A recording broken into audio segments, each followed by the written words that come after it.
Welcome students, this is Vinakshi and we are doing chapter pair of linear equations in two variables of class 10th, and students we are doing exercise 3.3.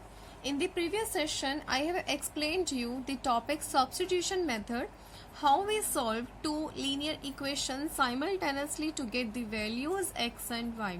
So student, let's start. Here we have question, solve the following pair of linear equations by substitution method. Students, here we have statement. First equation is under root 2x plus under root 3y is equals to 0, and second is the under root 3x minus under root 8y is equals to 0. Here we have two equations और student हमें step three steps को ही continue करते हुए हमें यहाँ पर x और y की वैल्यूज को सॉल्व करना है. Okay students, so for that here we have step one. Step one में स्टूडेंट्स हम यहाँ पर आप कोई भी इक्वेशन चूज कर सकते हैं, whether you want to take first equation और second. So here I have take equation first root 2x plus root 3y is equals to 0 and solve for x first. So we get root 2x is equals to minus root 3y. अब students हम root 3y को right side में लेकर जाएंगे, इसकी value negative हो जाएगी. Okay, so here we have x, तो आप यहाँ पर root 2 से डिवाइड करेंगे तो then we get the value of x. In this way student, now we go to the step 2 and in step 2 put the value of x in equation second. Students हमने previous session में substitution method solve करना सीखा था कि हम कोई भी एक इक्वेशन पिक करते हैं और उसे सॉल्व करते हैं एक वेरिएबल के लिए. सो हमने यहाँ पर x वेरिएबल के लिए इसे सॉल्व किया है. Now we put this value of x in this second equation. Okay, and from there we have to find another value y. Okay, let's see the solution. Put the value of x in equation second. In this way students आप x की value minus root 3 over root 2y को put करते हैं equation second में, तो आप देख सकते हैं यहाँ root 3 into root 3 we get 3 and take LCM of root 2.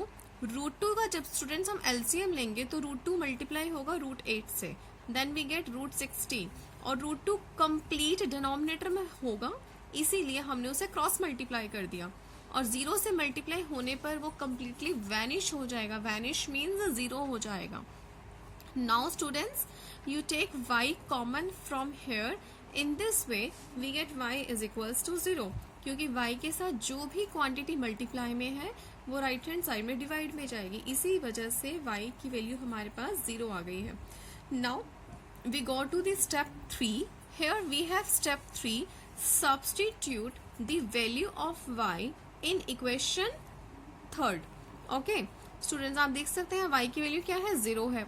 अगर हम यहाँ 0 पुट करते हैं then we again get x is equals to 0. In this way we get the points x 0 and y 0. Students, मैंने आपको एक्सरसाइज 3.2 में एक topic कराया था कि check whether the lines are parallel, coincident और इंटरसेक्टिंग. तो स्टूडेंट्स, हम जितने भी इक्वेशंस को एक साथ सॉल्व करेंगे सब्स्टिट्यूशन मेथड के लिए, वो सभी इक्वेशंस हमें इंटरसेक्टिंग दी जाएंगी. इंटरसेक्टिंग का मतलब आप सभी को पता है कि ऐसा पॉइंट जहां पर दो लाइंस आपस में कट कर रही हैं. इसका मतलब ये है कि जो अभी हमने क्वेश्चन सॉल्व किया है x0 और y0 पर, ये given two equations first and second both are intersecting. Okay students, now today we start word problems of exercise 3.3. So here we have question next. Solve 2x plus 3y is equals to 11 and 2x minus 4y is equals to minus 24. Hence find the value of m for which y is equals to mx plus 3. Students, ये question board exam के लिए बहुत important है, तो आप इसे ध्यान से समझना. ओके, इस क्वेश्चन में हमारे पास टू लीनियर इक्वेशंस हैं.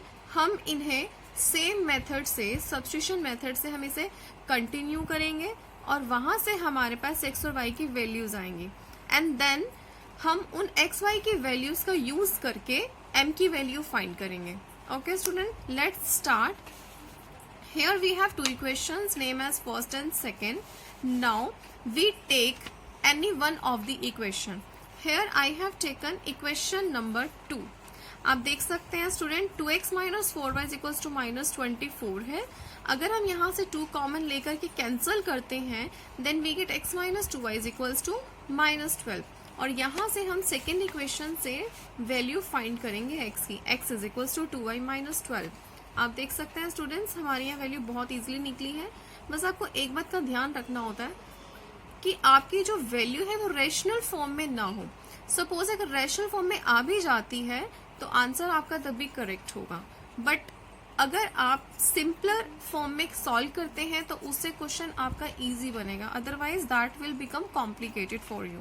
Okay, now step 2 is put the value of x in equation first, in this way we get, अब आप x की वैल्यू फर्स्ट इक्वेशन में पुट करेंगे, then we have 2y minus 12 plus 3y is equals to 11। 2 को हम 2 से multiply करेंगे then we get 4y, 2 into 12 we get 24 plus 3y is equals to 11. 4y plus 3y we get 7y and minus 24 taken to the right hand side, in this way we get 35. Now 7 divide करेंगे 35 को, in this way we get y is equals to 5. Students आप देख सकते हैं कि हमने step 2 complete कर लिया है। अब हमें स्टेप 3 में क्या करना होगा, y is equals to 5 को हम सब्स्टिट्यूट करेंगे in equation third to get the value of x. So for that we have next step 3 is substitute the value of y in third equation. Here we have third equation. Third equation is x is equals to 2y minus 12. Put y is equals to 5. We get x is equals to minus 2. अब आप student देख सकते हैं कि हमारे पास x y की values आ चुकी हैं, बट हमें स्टेटमेंट में कहा गया था hence find the value of m for which y is equals to mx plus 3। अब हम y is equals to mx plus 3 का रिजल्ट स्टार्ट करेंगे और उसमें जो हमने वैल्यूज ऑब्टेन की हैं अब हम उन्हें पुट करेंगे। So we put here x is equals to minus 2 and y is equals to 5। In this way we get m is equals to minus 1। Students आप देख सकते हैं बहुत ही simple calculation. Now students we start word problems of chapter 3 exercise 3.3।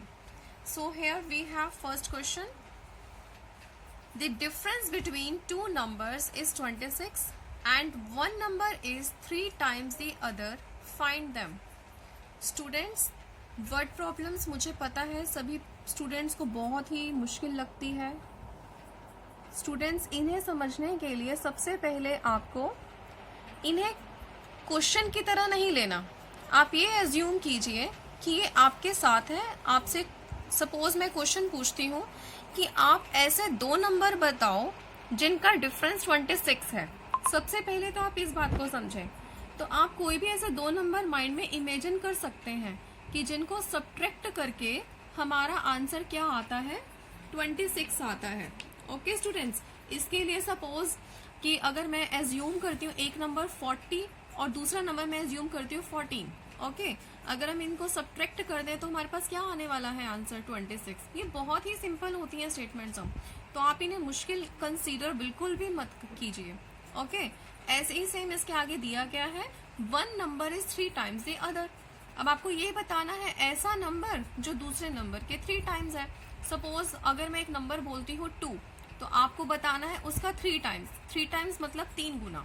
अब 2 का 3 गुना कितना होगा, 6 होगा। तो ये जो वर्ड प्रॉब्लम्स होती हैं ये बहुत इजी होती हैं, बस आपको इन्हें समझ के करना है। Okay, so let's start with question number 8। The difference between 2 numbers is 26। Students हमें ऐसे 2 numbers बताने हैं जिनका डिफरेंस 26 है और साथ में ही उनमें से एक नंबर 3 times है सेकेंड नंबर के। आपको ऐसे नंबर्स बताने हैं जो ये दोनों कंडीशंस को होल्ड करते हैं। तो इसके लिए हम क्या करेंगे, let's have the solution for this same. Let first number be x and second number be y। Okay, now according to question के अकॉर्डिंग स्टूडेंट्स अब हम यहाँ पर इनकी इक्वेशंस बनाएंगे। So we have first equation is x minus Y is equal to 26। अब आप यहाँ खुद देखें कि मैंने यहाँ माइनस का साइन क्यों अप्लाई किया है, क्योंकि हमें क्वेश्चन में डिफरेंस की बात की गई है कि 2 numbers का डिफरेंस कितना है, 26 है। सिमिलरली हम यहाँ 2 नंबर्स का डिफरेंस करेंगे तो हमारा आंसर क्या आएगा, 26 आएगा। अब स्टूडेंट आपको एक बात तो यहाँ पता चल ही गई होगी कि जब हम 2 नंबर को सब्ट्रैक्ट कर रहे हैं और हमारा आंसर प्लस में आ रहा है, इसका मतलब x ग्रेटर होगा y से, ठीक है ना। तो यहाँ पर x कैसा है, आपने खुद ही ग्रेटर एज्यूम किया है। ऐसे ही same 1 number is 3 times the other. अब जब x ग्रेटर है इसका मतलब x ही 3 टाइम्स होगा y का। और इक्वेशन क्या काम करती है, इक्वेशन करती है बैलेंसिंग का काम करना। बैलेंस मीन्स जैसे कि सपोज अगर आप मार्केट जाते हैं, आप फ्रूट लेने जाते हैं, तो जब जो सेलर होता है, फ्रूट सेलर होता है, वो क्या करता है, एक साइड आपका फ्रूट, सपोज आप मैंगो ले रहे हैं 1 kg, तो एक साइड वो 1 kg मैंगो प्लेस करेगा और एक साइड वो 1 kg वेट रखेगा। उसे क्या होगा, दोनों बैलेंस्ड होंगे तभी आप वो फ्रूट लेते हैं, है ना। ऐसे सेम इक्वेशंस में भी होता है। तो यहाँ पर आपको बैलेंस करना है। अब यहाँ पर x जो है वो 3 टाइम्स है y के, और हम दोनों को बैलेंस करने के लिए क्या करेंगे, y को 3 से मल्टीप्लाई करेंगे। In this way we get the second equation, x is equals to 3y। So students, we get 2 equations. Now all of you have very familiar with the substitution method, so continue with the same substitution method with 3 steps and you will get easily get the answer. So students, here we have step 1. Take x is equals to 3y and put this value 3y in equation first to get the value of y. And next put the value of y in equation this, x is equals to 3y. In this way we get the value of x. So students, hence numbers are 13 and 39. Here the calculation is very easy and you will understand hopefully. Now continue with the next question. Here we have B part. B part is what? The larger of two supplementary angles exceed the smaller by 18 degree. Find them. अब students यहाँ पर ना new words आ रहे हैं। New words क्या है, एक word है सप्लीमेंट्री। स्टूडेंट्स आप देखिए सप्लीमेंट्री एंगल्स हम किसे कहते हैं। देखिए students, suppose I made here a straight line. आपको पता है स्ट्रेट लाइन की डिग्री क्या होती है, 0 to 180। ओके, तो स्ट्रेट लाइन की डिग्री कितनी होती है, 180 डिग्री। सपोज स्टूडेंट्स, अगर मैं कहीं पर भी एक लाइन ड्रॉ करके इसे स्प्लिट कर देती हूँ 2 पार्ट्स में, तो इनका सम क्या होगा, 180 होगा। अब ये एंगल्स कुछ भी हो सकते हैं। ओके, 180 किसी में भी स्प्लिट हो सकता है। सपोज एक है 110 और सेकेंड एंगल मैंने ले लिया 70 डिग्री। आप देख सकते हैं 70 और 110 ऐड होने पर हमारा रिजल्ट क्या देते हैं, 180। इसका ये मतलब है 70 और 110 both angles are supplementary. Okay, एक वर्ड और है इसमें, एक्सीड वर्ड। एक्सीड का मतलब होता है बढ़ना। सपोज हमारे पास एक नंबर है 7 और सेकेंड नंबर है 11। अब आप देख सकते हैं 11 जो है 7 से एक्सीड किया है कितना, 4। तो आपको ये एक्सीड का मीनिंग भी क्लियर हो गया होगा, ठीक है। Now we start B part. The larger of 2 supplementary angles exceed the smaller by 18 degrees, find them. सबसे पहले तो स्टूडेंट्स हमें नंबर्स को, एंगल्स को लेट करना होगा। Here we have first angle, let one angle be x and the second angle be y. So we know that 2 angles are said to be supplementary if their sum is 180 degree. According to question, students अब हम question के according देखेंगे। According to question, we have 2 supplementary angles. So in this way, x plus y is equals to 180 degree. यहाँ हम supplementary angle के लिए condition लगा रहे हैं x plus y is equals to 180 and larger number exceeds the smaller by 18 degree. Clear mention है question में कि जो लार्जर नंबर है वो स्मॉलर नंबर से एक्सीड किया है कितना, 18 डिग्री, यानी कि वो 18 डिग्री बड़ा है उससे। तो यहाँ पर हम x minus Y is equals to 18 second equation लिखेंगे। Okay, now by calculating the both the equations by substitution method, we get the value of x, y by doing the 3 steps. So student, here we have, I have solved this question. So you can find the value of x from second equation. X is equals to y plus 18 degree. Now put the value of x in equation first. We get y plus 18 plus y is equals to 180. Y plus y is 2y. In this way student, y is equals to 81 degree. Now put the value of y in equation third. In this way we get x is equals to 81 plus 18, x is equals to 99 degree. अब आप students answer को देख के भी guess कर सकते हैं कि जो हमारे आंसर्स आए हैं अगर आप इन्हें ऐड करते हैं तो हमारा सम निकलता है 180 डिग्री. इसका मतलब एंगल सप्लीमेंट्री है. और आप x और y में दोनों में डिफरेंस भी देख सकते हैं कि दोनों में डिफरेंस है 18 डिग्री का. इसका मतलब हमारा जो आंसर है वो बिल्कुल करेक्ट है. Now move to the third part. Here we have C part. The coach of a cricket team buys 7 bats and 6 balls for rupees 3,800. Later she buys 3 bats and 5 balls for rupees 1,750. Find the cost of each bat and each ball. Students, आप इन question को boring मत समझें बिल्कुल भी. Suppose आपके पास 3,800 rupees है. आप market में गए बैट एंड बॉल खरीदने के लिए. ओके, आपने क्या किया, शॉपकीपर से कहा कि सर हमें 7 बैट एंड 6 बॉल्स चाहिए. उन्होंने आपको पैक करके टोटल बिल बना के दिया 3,800. आपने उनसे ये नहीं पूछा कि एक बैट कितने का है और एक बॉल कितने की है. आपने एज इट इज जा करके पेमेंट करके आप घर आ गए. उसके बाद कुछ दिन बाद आप फिर से गए और आपने कहा कि मुझे 3 बैट और 5 बॉल्स चाहिए. तो उसके लिए उन्होंने बिल बनाया 1,750 रुपीज़. ओके स्टूडेंट्स, आप बिल पे करके फिर से आप घर आ गए. अब अगर मैं आपसे ये पूछूं कि आपने 2 बार शॉपिंग की है, आपने बैट भी खरीदे बॉल भी खरीदी, एक बैट कितने का है और एक बॉल कितने की है, तो स्टूडेंट्स आप इसे कैसे सॉल्व करेंगे? तो इसके लिए हम मैथ्स की हेल्प लेते हैं. स्टूडेंट्स ये सभी प्रैक्टिकल क्वेश्चंस हैं. अगर आप इसे इंटरेस्ट लेके पढ़ेंगे तो स्टूडेंट अगर हम देखें कि एक बैट अगर x रुपीज़ का है और एक बॉल अगर y रुपीज़ की है, सपोज अगर हम x और y की हेल्प ले लेते हैं तो आप देख सकते हैं कि अगर एक बैट सपोज 100 रुपीज़ का है तो 2 बैट कितने के होंगे? 200 रुपीज़ के. 3 बैट कितने के होंगे? 300 रुपीज़ के. ये आपने कैसे निकाला? सिंपल 100 को मल्टीप्लाई करके, है ना.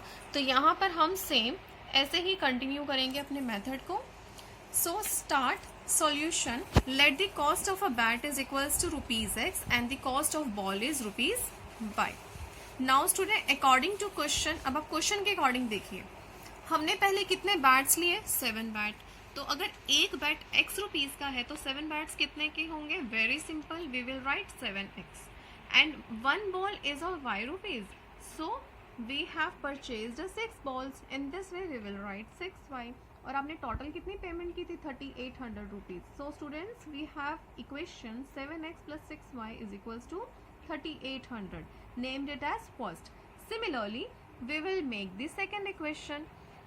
We have purchased 3 bats. In this way, we will write 3x. And we purchased 5 balls. In this way, we will write 5y. On adding both, we had paid 1,750 rupees. So students, अब हमारे पास 2 equations आ गई हैं. अब हम इन्हें फिर से substitution method apply करके एक्स वाई की वैल्यूज निकालेंगे and that will be our answer. So students, हमने यहाँ इक्वेशन फर्स्ट से y की वैल्यू निकाली है 3,800 माइनस 7x डिवाइडेड बाय 6. और अब हम यही y की वैल्यू को पुट करेंगे सेकेंड इक्वेशन में. In this way we get 3x plus 5. y की जगह हमने वैल्यू पुट की is equals to 1750. Students, on by taking LCM by cross multiply by simple calculation we will find the value of x, and here x is 500. It means that cost of 1 bat is rupees 500, and if we put 500 in equation third we will get the cost of y. That means we will get the cost of a ball. So students, here we have cost of 1 ball is 50 rupees and cost of 1 bat is rupees 500. Students, आपको last में लिखना है. In this way we get cost of a bat is equals to rupees 500 and cost of a ball is rupees 50. Hopefully students आपको word problem समझ में आई होंगी. And in the next session we will definitely complete exercise 3.3 rest of the word problems. Okay. अगर आपको video पसंद आई है तो like, share and subscribe करना ना भूलिए। Thank you for watching the complete video.